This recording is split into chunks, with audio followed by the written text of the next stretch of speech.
Hello pong muli mga kababayan, nagbabalik pong muli ang inyong katambay, si Katambay Manong po para po magkomento pong muli sa inyo. Samahan nyo po ang inyong lingkod.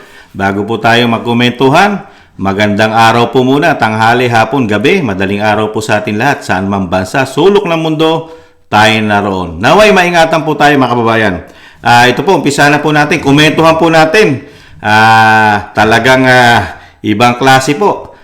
Noong panahon po ni dating Pangulong Duterte, napakarami pong nakita po na anomalya at inagrabyado po ng istasyon ng ABS-CBN at napakarami po itong kaso. Lalo po sa paglabag po sa kanilang mga trabahante, mga tambay. Marami pong isinampang kaso po ito.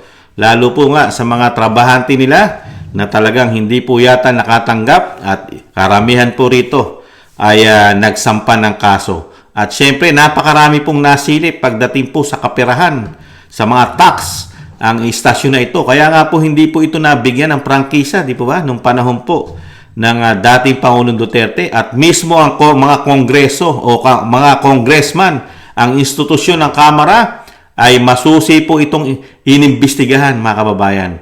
Pero ngayon, sila rin po ngayon ang gusto po at may panukala na po sila. Nabigyan daw pong muli ng prangkisa ang ABS-CBN, mga katambay. Pakinggan po natin ang talagang ibang klase po ang ating bansa. Parang wala lang. Ang tanong nga natin, nakabayad na kaya ng mga pagkakautang ang ABS-CBN sa gobyerno? Nakilalaki po. At napakarami pong pumutok. Di po ba? Na pati po, napakarami, ibang klase. Pero ngayon, sa bagong Pilipinas, lahat po ay nagiging planchado. Napaplansya na po yata lahat ngayon. Inihain ni Albay 2nd District Representative Joey Salceda, Chairperson ng House Committee on Ways and Means, ang House Bill No. 11252. Isang panukalang batas ito na naglalayong bigyan ng ABS-CBN Corporation ng 25 taong prangkisa upang makapagtayo, makapag-install, makapag-operate at makapag-mantene ng television at radio broadcasting stations ng kumpanya. Inihain ang legislative measure ilang buwan bago matapos ang 19th Congress. Sa June 14, 2025 na nakatakda ang sine-DA adjournment ng Kongreso. Kailangan natin a free market of ideas and of course reporting on events, lalong-lalo na sa pananaw sa patungkol sa kung ano ang nangyayari sa ating bayan. Tiwala naman ang kongresistang maipapasa pa rin ito. 4 na kaparehong panukala na ang naihain noong taong 2022 at kasalukuyang nakabinbin sa House Committee on Legislative Franchises. Hindi lang naman ako mag-file na hindi nagiging batas. Taong 2020 nang magsara ang broadcasting station, kasunod ito ng pagboto sa 18th Congress para sa non-renewal ng congressional franchise nito. Rosa Licos, UNTV News and Rescue. Grabe po mga tambay, no? Hindi na po inimbestigahan ang mga issue o mga kaso, ang mga ang ginawa pong paglabag sa batas, lalo po sa mga taxes, di ba? Lalo nga yung mga empleyado po, di ba? Na napakarami po empleyado na talagang nagkaproblema po riyan. Mga underpayment po yata, mga tambay, ang mga kinikita po. At napakaraming anomalya, lalo sa DOLE. Di ba? At yan po ay nakarating na sa Supreme Court, di ba? At meron na po yata mga desisyon dyan na ang ating mga kababayan, mga manggagawa ay karamihan po ay nanalo, mga katambay, na ipanalo. At yung mga issue po, lalo po sa mga taxes, yung sinasabi nga po natin, napakarami po na paglabag. At talagang yung ginawa po ng ABS-CBN, kaya nga po nawala ng prangkisa yan, di ba? Dahil nga po napakarami pong issue. Pero ngayon, pagdating po ng bagong Pilipinas, dahil nga po alam naman po natin na lahat po sila, lalo po, karamihan po rito ay mga oligarko, mga tambay. Mga oligarko po kasi eh. Kaya wala po tayong magagawa dahil nga po nakabalik po ang sinasabi nga po ni dating Pangulong Duterte, ni Vice President, nagsama-sama po kasi ngayon sa bagong Pilipinas sila. Grupo, mismo ang Vice President, ano sinasabi? Magkakasama na lahat ngayon, di ba? Ang sinasabi po nga, kulay pula, kulay dilaw, liberal, kulay pink yata. Kasama raw po makakaliwang grupo. At ano pa, mga oligarko daw. Siyempre, kasama mga politiko daw. Di mo ba? At ano pa, kasama media daw, hindi naman lahat. At lalong-lalo social media. Nagsama-sama na. Ganito po ang dinadanas po ng ating bansa, mga kababayan. Nakakalungkot, yung mga natuklasan po ng gobyerno, ng pamahalaan, lalo ng panahon ni dating Pangulong Duterte, mawawalan lang po ng saysay. Lalo po yung mga pera na dapat ay makatulong sa bansa at maraming programa pang magawa dahil nga po sa pera po ang issue. Number 1 po kasi issue rito, pera Di ba? Ng ABS-CBN at yung mga manggagawa po natin mga Pilipino. Ano po kaya, mga katambay? Hindi man lang ibinabalita po kung ito po ba ay nagawa na ng paraan ng ABS-CBN ang mga binibintang po sa kanila, lalo yung mga natuklasan po na mga paglabag nila sa batas. Di po ba? Sila rin yun Sila yung nagpatanggal, sila rin ang magbabalik.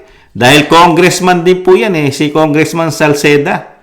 Congressman din po siya nung panahon po ni dating Pangulong Duterte. Sila rin po yun Pero ngayon, sa bagong Pilipinas, sila pa rin. Magkano kaya, mga tambay? Nagtatanong lang si Kamano, magkano kaya ang cash sunduan? Meron kaya dito malalaking cash sunduan? Di ba?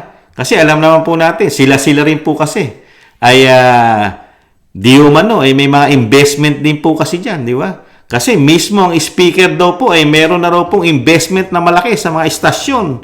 Malalaking istasyon daw po na sinasabi pong isa na rin yatang may pag-aari ng istasyon sa ating bansa. May katotohanan po kaya ito, mga kababayan? Kaya hindi po malayo ang mga mambabatas natin mga stockholder din po ng mga malalaking istasyon yan. Kaya kailangan din po yata nilang protektahan ang mga istasyon, mga tambay, dahil nakikinabang din po yata sila rito. Di ba? At napakalaki po ng pakinabang nila dahil una-una ay pwede po silang ilabas po at siyempre pabanguhin ng media lalo sa kanilang mga kandidatura. Di ba? Kaya kailangan po ibalik yung magiging kakampi nila. Di ba? Dahil ang kalaban lang naman nila mga Duterte. Nakakalungkot lang. Yung mga korupsyon na nabunyag sa panahon ni dating Pangulong Duterte, napakarami. Pero ngayon, mukhang mapaplansya na lahat, mga tambay. Mukhang malilinis na po lahat. Nang ganun-ganun na lang. Walang parusa. Wala man lang yatang kapalit na pera. Wala man lang silang babayaran yata. Di kaya. Basta makakabalik lang muli. At walang parusa. Ibang klase. Ibang klase sa bagong Pilipinas, mga kababayan. Lahat ng paghihirap at pagtsatsaga at yung ginawa ni dating Pangulong Duterte, pagdating po ng bagong Pilipinas, ay masasaya pong muli. Happy, happy. Everybody happy, mga tambay. Mukhang talagang napakasasaya po yata ngayon ng mga oligarko yata sa ating bansa. Sila po ang naghahari po yata ngayon. Hindi kaya oligarko rin ang pamilya Marcos? Nagtatanong lang po. Isa kaya sila sa mga oligarko ng ating bansa na nakikinabang po sa lahat po ng malalaking negosyo sa ating bansa? Nagtatanong lang po si Kamanong. Kaya kailangan po proteksyonan lahat. Pati po mga congressman, mga senador, ay iisa kaya sila ng mga kalikaw ng bituka, mga kababayan? Kalikaw? Iisa sila ng dugo? Di kaya? Pagdating sa pagkakapirahan, iisa sila ng pag-iisip? Di kaya? Magkakasundo silang lahat. Kaya kawawa tayong mahihirap, mga kababayan. Kawawa. Pagka ang mahirap ang nagkasala, habang buhay kang makukulong. Pagka mayayaman at oligarko, mga tambay, magpalit lang na administrasyon, malinis ka namang muli. Malinis ka na naman. wala ka na namang kasalanan. Wala ka na namang kahit gamunggo o gaasin na kasalanan, malinis na malinis ka pag nagpalit ang administrasyon. Di ba? Ganon nangyari eh. Meron nga senadora, dating DOJ secretary, nagkaroon ng issue, napakalaking involvement sa droga, nagpalit ang administrasyon, malayang-malaya na. Meron din po, drugista, drug lord, malayang-malaya na, tumatakbo pang mayor. Yung isa naman, nasangkot din sa droga, nagtago ng 7 taon sa ibang bansa. Nakabalik ng Pilipinas, tumatakbo na namang mayor, mga katambay. Ibang klase ang ating bansa. Ibang klase po ang ating bansa, lalo po ang sinasabi pong dadalin tayo ang ating bansa. Saan tayo dadalin? Sa world class. Ito na po yung world class, mga tambay. World class na ang ating bansa. Ang batas ay para lang sa mahirap. Pero pagdating sa mayayaman, oligarko, ang batas ay hindi yata umiiral, mga kababayan. Hindi umiiral. Nagtatanong lang ang inyong lingkod. Nakakalungkot lang po, no? Yung pinaghirapan ng dating Pangulong Duterte na ibunyag ang napakatagal na nilang anomalya sa gobyerno. Di ba? Napakarami na po. Ilan po yan? Pati po ang lusyutan, di ba? Nagkaproblema, aboitis, at napakarami pang iba. Nasingil nga niya yan eh. Lalo ang Philippine Airline, di ba? Yung ating ang pag-aari po ng lusyutan, di ba? Ang laki po na nasingil dyan. Dahil una-una, meron din pong anomalya, lalo sa hindi pagbabayad po. Di ba? Pero, wala tayong magagawa. Ganyan po ang bagong Pilipinas ngayon, mga tambay. Ibang-iba. Makikita mo talaga yung pagiging leader, yung leader ng na pagkakaiba. Leader na binigay sa atin ng 6 na taon ng dating Pangulong Duterte. Ngayon, magta-3 taon pa lang o 3 taong liderato, napakarami po issue, lalo po sa kaperahan.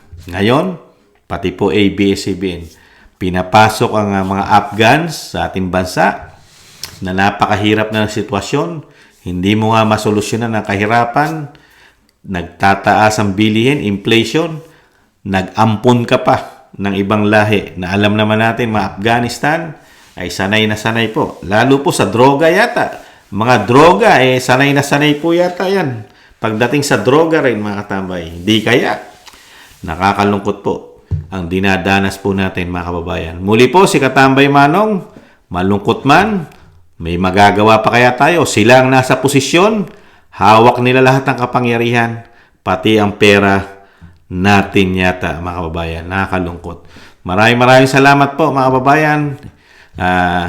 Sa nangyayari po sa ating bansa, samahan na lang po natin ang panalangin na sana po malagpasan at magbago pa ang ating bansa sa mga darating na panahon. Pagka ganito ng ganito, talagang maghahari na maghahari po at hindi na magkakasala ang mayayaman. Puro mahirap na lang po ang magkakasala. Ang mayayaman, yung sinasabi natin, walang karapatang magkasala, mga kababayan. Malayang-malaya sila. Muli po, maraming salamat po sa nakagusto po ng ating Tambayang Makabayan sa YouTube at TikTok at ganoon din po sa mga nagla-like, share, subscribe, and comment. Maraming salamat po, mga kababayan. Ingatan nawa. Paalam. Bye-bye.